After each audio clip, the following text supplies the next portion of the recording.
नेता प्रतिपक्ष मुकेश अग्निहोत्री सोलन में 14 को होने वाली प्रियंका गांधी की रैली को जाते हुए नालागढ़ के रेस्ट हाउस में पत्रकारों से बातचीत करते हुए कहा कि प्रदेश सरकार ने प्रधानमंत्री की चुनावी जनसभाओं पर करोड़ों रुपए खर्च कर रही है। अफसरशाही चुनावी सभाओं में भीड़ इकट्ठी कर सरकारी तंत्र का प्रयोग कर रहे हैं। मनरेगा के वर्करों को जॉब कार्ड को रद्द करने का डर दिखाकर बसों में भरकर रैलियों में ले जाया जा रहा है। उन्होंने जनसंपर्क विभाग के निदेशक और एमडी ट्रांसपोर्ट को तत्काल प्रभाव से निलंबित करने की मांग की है। मुकेश अग्निहोत्री ने कहा कि इस निकम्मे मुख्यमंत्री को उसकी हार से बचाने के लिए देश के भाजपा नेता रैलियां कर लोगों को गुमराह करने में लगे हुए हैं। प्रदेश सरकार ने सत्ता में आने के लिए किए वादे आज भी अधूरे हैं। देश में बैठे भाजपा के नेता सरकार को बचाने के लिए हर संभव प्रयास किया जा रहा है। प्रदेश महंगाई चरम सीमा पर है, बेरोजगारी लगातार बढ़ रही है, युवाओं में सरकार के प्रति रोष है। इस सरकार ने लोगों को रोजगार देने की बजाय पुलिस पंप ऑपरेटर भर्ती में लाखों रुपए नौकरियां बेचने का कार्य किया है।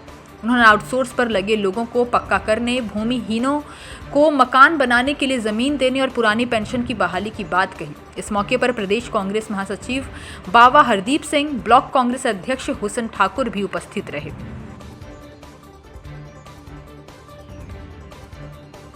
वे जो है कांग्रेस की सम्मानित महासचिव श्रीमती प्रियंका गांधी जी,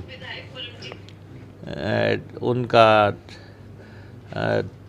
सोलन का दौरा है और 14 तारीख को 11 बजे वो हिमाचल प्रदेश में कांग्रेस पार्टी के इलेक्शन कैंपेन को लॉन्च कर रही हैं और उस दिन एक विशाल रैली का आयोजन जो है सोलन में होगा और ये रैली प्रदेश में भाजपा की सरकार को नेस्तनाबूद करने के लिए, उनके सल्तनत का अंत करने के लिए की शुरुआत साबित होगी। और इसके बाद लगातार कांग्रेस पार्टी का कैंपेन जो है रफ्तार पकड़ेगा और सोलन ज़िला से प्रियंका जी कैंपेन लॉन्च कर रही हैं और नालागढ़ भी उसका क्षेत्र है। तो हमारा आग्रह रहेगा इलाके की जनता से कि वो इस रैली में शिरकत करें और संकल्प लें कि भाजपा के इस कुशासन को अंत करने में जो है हमारा सहयोग करेंगे। और एक बात हम कहना चाहते हैं कि ये जो 5 साल का जब अंत हो रहा है और भाजपा के कर्णधारों को ये पता लग गया है कि उनकी सरकार वापस नहीं हो सकती, तो पूरे देश की भाजपा की फौज जो है नेताओं की, उसको हिमाचल प्रदेश में भेजा जा रहा है। प्रधानमंत्री के दौरे हो रहे हैं और नड्डा जी के दौरे हो रहे हैं, इनके मंत्रियों के दौरे हो रहे हैं। सब लोग भांप चुके हैं कि जयराम सरकार को बचाया नहीं जा सकता और ये वेंटिलेटर पे है और कोई भी दवा असर नहीं कर सकती। ये लगभग भाजपा की लीडरशिप भांप गई है। इसलिए अंतिम प्रयास कर रही है, लेकिन इस सरकार की विदाई तय है। और अभी तो प्रधानमंत्री आ रहे हैं। हम तो पहले भी कहते रहे हैं कि चाहे भारतीय जनता पार्टी अमेरिका के राष्ट्रपति को भी बुला ले, तब भी जयराम सरकार नहीं बच पाएगी। मुकेश जी, मेरा आपसे एक सवाल एक मिनट मैं बोल रहा हूँ, पहले मेरी बात सुनिए। आपके सवाल तो मैं बहुत उत्तर दे चुका हूँ और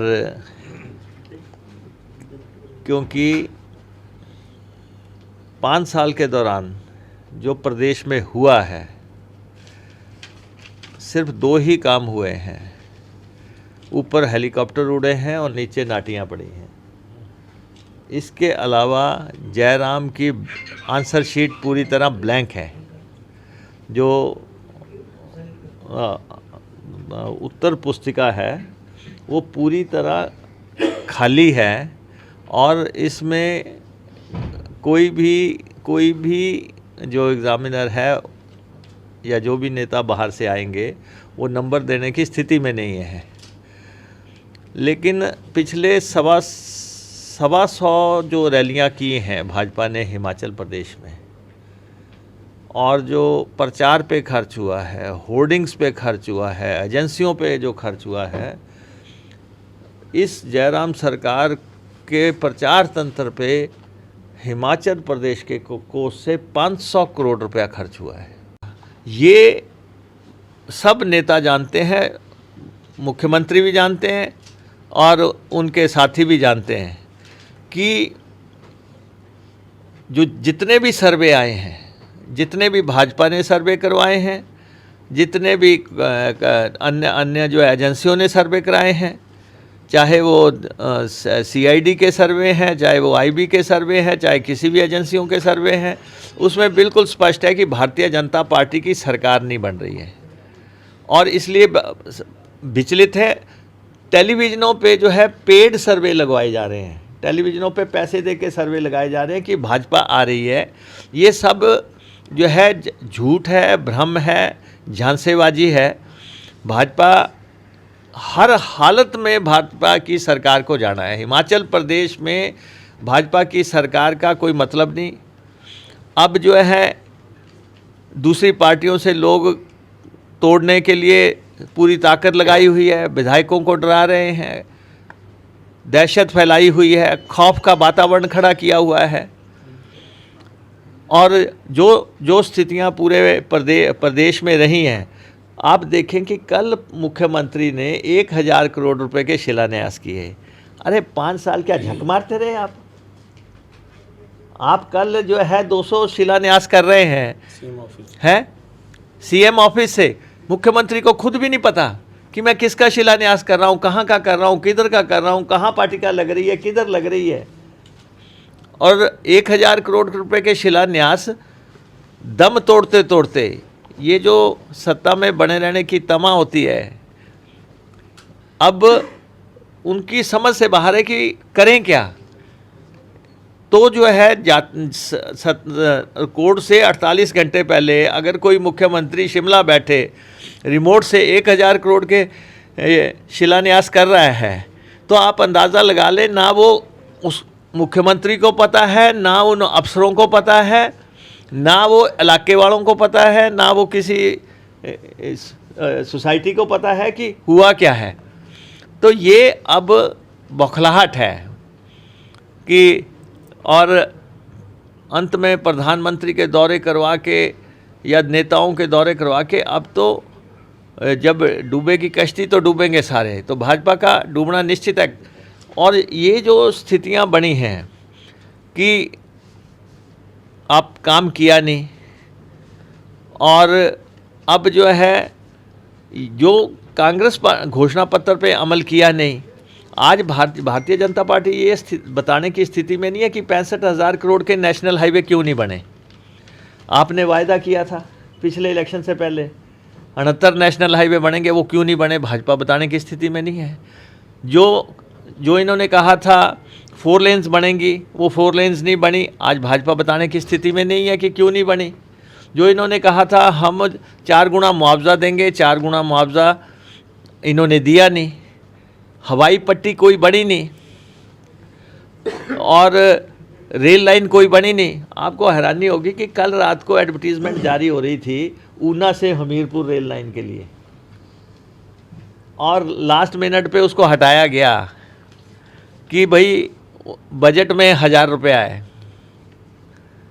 और प्रधानमंत्री से पत्थर रखा रहे हैं और और सूचना एवं जनसंपर्क विभाग जो है उसकी ऊना से हमीरपुर की रेल लाइन की ऐड जारी कर रहे थे, फिर अंत में हटा लिया गया।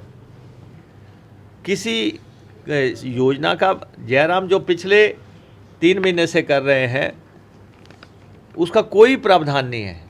और हमने पहले भी कहा है कि जयराम के कार्यकाल के अंतिम 6 महीने के सभी फैसलों की समीक्षा की जाएगी, सभी फैसले रिव्यू किए जाएंगे सत्ता बदलने पे।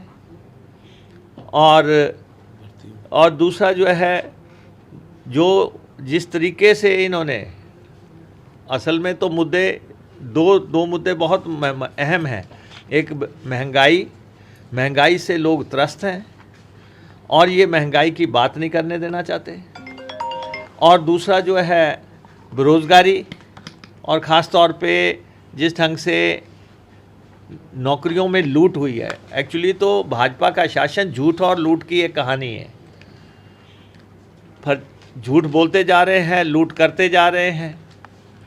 और 6-6 लाख रुपया जिन्होंने सरकारी नौकरियां देने में ले लिया, पंप ऑपरेटरों की भर्ती में जिन्होंने पैसे ले लिए, पुलिस की भर्ती में जिन्होंने पैसे ले लिए, प्रदेश के बाहर के लोग जिन्होंने नौकरियां लगा दी, अब उनको हिसाब देने का समय आ गया। प्रदेश की जनता हिसाब मांगेगी, महंगाई का भी मांगेगी कि आटा 30 रुपये किलो कैसे हो गया, तेल की बोतल 250 रुपये की कैसे हो गई, और किस ढंग से जो है गैस का सिलेंडर जो है 1160 या 1200 रुपये तक पहुंच गया। सारा हिसाब महंगाई का मांगेगी। ये जो है नौकरियों में हेरा फेरी की, माफिया ने जिस ढंग से अराजकता और आतंक फैलाया हुआ है, हर तरफ रेत माफिया क्या कर रहा है, दूसरा वन माफिया क्या कर रहा है, सारे पेड़ काट दिए, पीपल के पेड़ भी काट दिए, आम के पेड़ भी काट दिए। शराब माफिया 5 साल से ठेके नीलाम नहीं हुए हैं। अवैध शराब के कारोबार से लोग मर गए, अवैध पटाखों के कारोबार से लोग मर गए, और कोरोना काल में हज़ारों लोग मर गए, उनको मुआवजा नहीं दिया गया।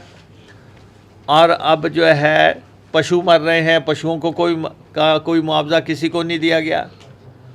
बस सिर्फ यही है कि फिजूल खर्ची का दौर चल रहा है। और अंत तक जयराम जो है 85,000 करोड़ रुपए के कर्जे में इस प्रदेश को धकेल के जा रहे हैं। अकेला चीफ मिनिस्टर, अकेला एक गरीब मुख्यमंत्री 40,000 करोड़ रुपए का कर्जा लेके जा रहा है। 40,000 का कर्जा लेके नहीं लेके जा रहा है, और जिसने कि प्रदेश में बनाया कुछ नहीं, जिसने प्रदेश में कोई एक अदारा ऐसा गणा दें जो कि कागजी तो होगा लेकिन जो धरातल पे नज़र आ रहा होगा। धरातल पे कोई अदारा नहीं है। इसलिए इस शासन का अंत के 24 घंटे रह गए हैं।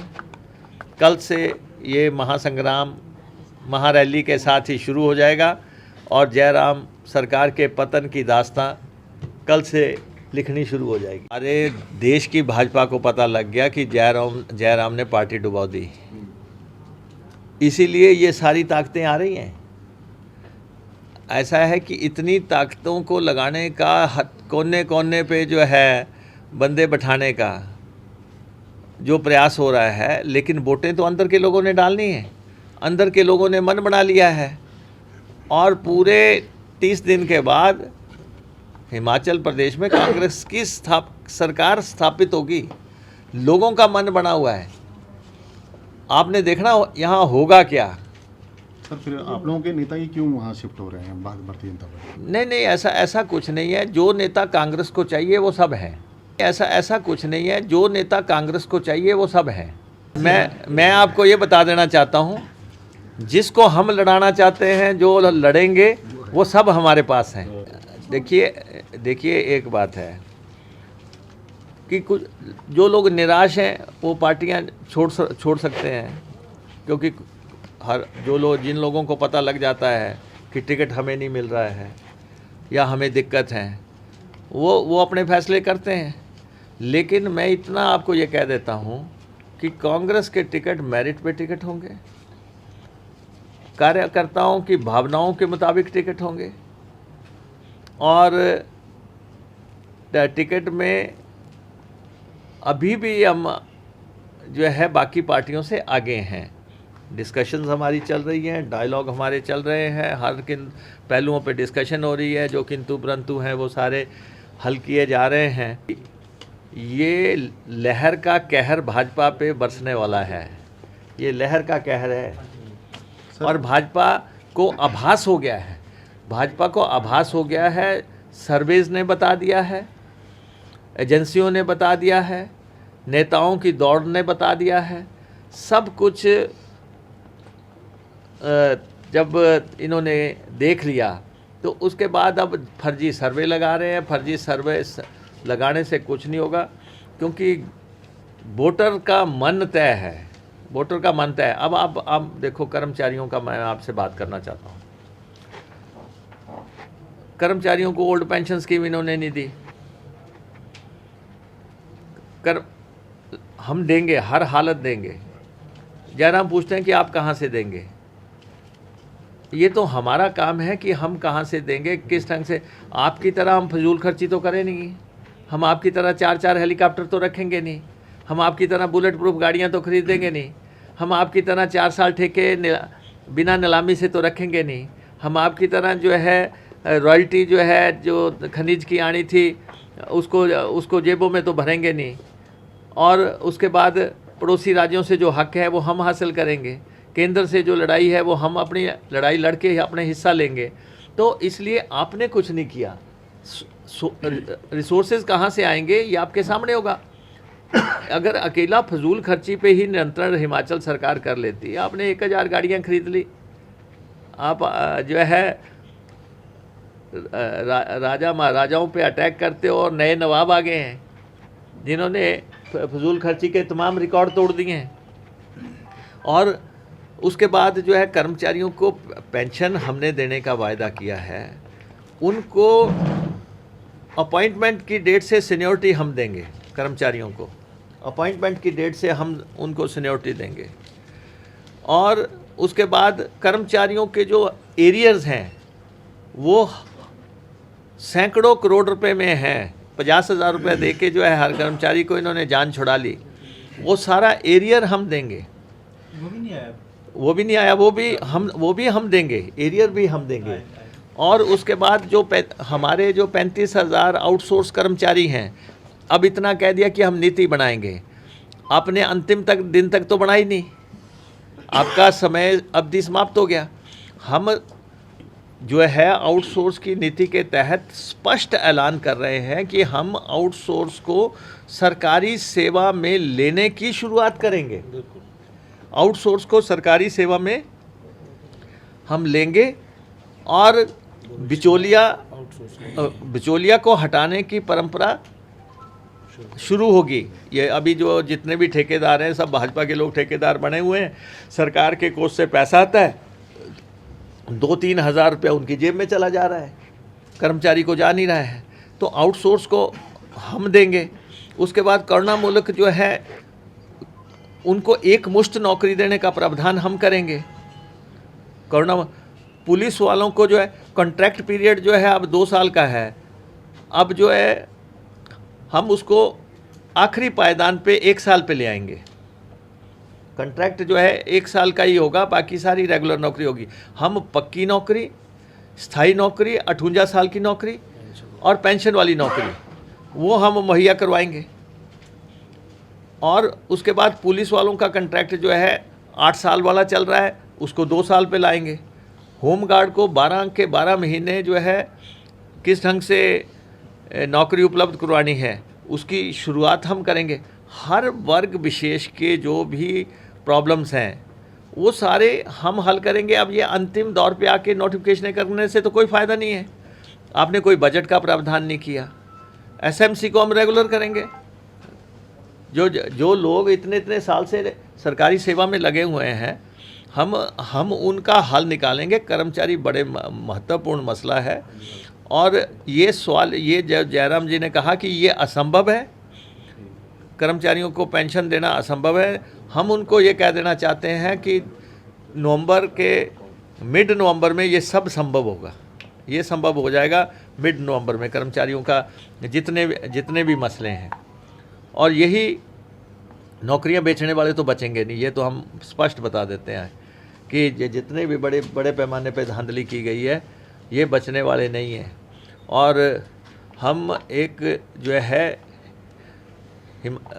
और एक मसला जो है भूमिहीन लोगों को जो है भूमि देने का मसला सालों साल से लंबित है। जो हिमाचली हैं और उनके पास ज़मीनें नहीं हैं, इवन मकान बनाने के लिए ज़मीन नहीं है, हम उनको ज़मीनें उपलब्ध करवाएंगे। तो ये अब प्रदेश की जनता की सरकार होगी, एक विकासशील सरकार होगी, कल्याणकारी सरकार होगी और गरीब की सेवा के एजेंडे से जुड़ी हुई सरकार होगी। और हमने तीन चार जो मेन मसले हैं कि हम महिलाओं को 1500 रुपया देंगे, 18 से 60 साल की महिलाओं को हम 1500 रुपया देंगे। हम 300 यूनिट तक बिजली का बिल नहीं आएगा हिमाचल प्रदेश में, उस नीति पे काम करेंगे। और थर्डली जो है पेंशन हम मुहैया करवाएंगे। और हमने कहा है कि प्रदेश में नौकरियां जो है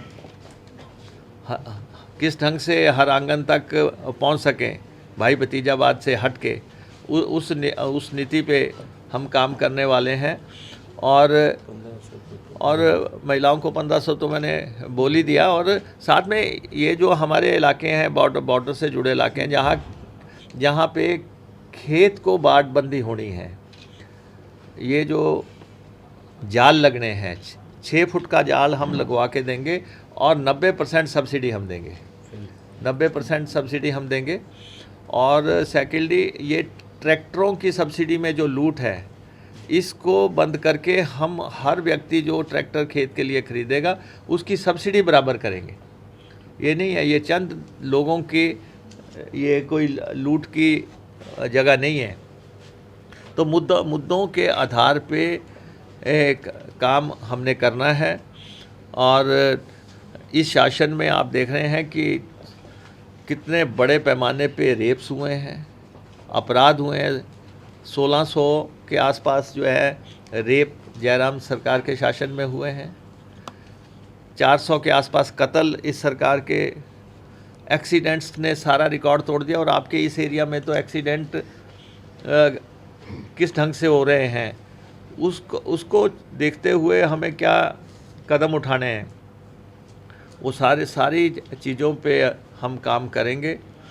और समय आने पे बाकी वर्ग विशेष के लिए क्या किया जाना है हम अपने लेकिन हम अपने पत्रकार साथियों के लिए पेंशन का प्रावधान करेंगे।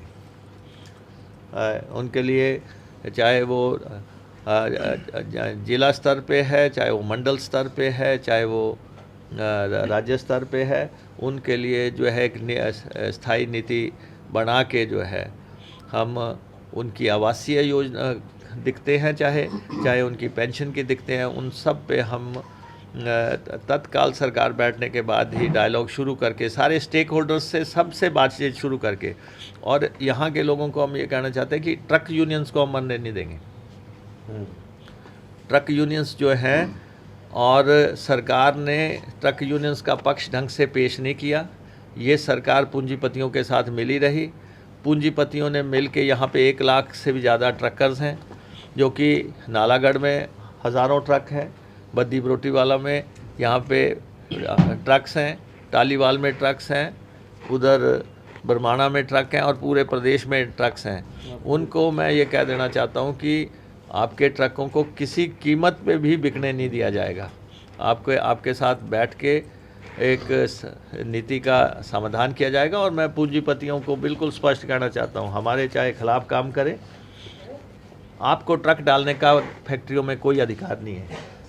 आप ट्रक डाल रहे हैं, ट्रकर्स डालेंगे और पूंजीपति कारखाने चलाएंगे। ट्रक चलाने का अधिकार हिमाचलियों का है, ड्राइवर, कंडक्टर, ट्रक, ये हमारे लोगों का काम है। अगर आप ये काम भी नहीं देंगे तो जो है ट्रक टकराव बना रहेगा। इन्होंने यूनियन तोड़ने का बड़ी कोशिश की। हिमाचल प्लस न्यूज़ के लिए नालागढ़ से सुरेंद्र सिंह की रिपोर्ट।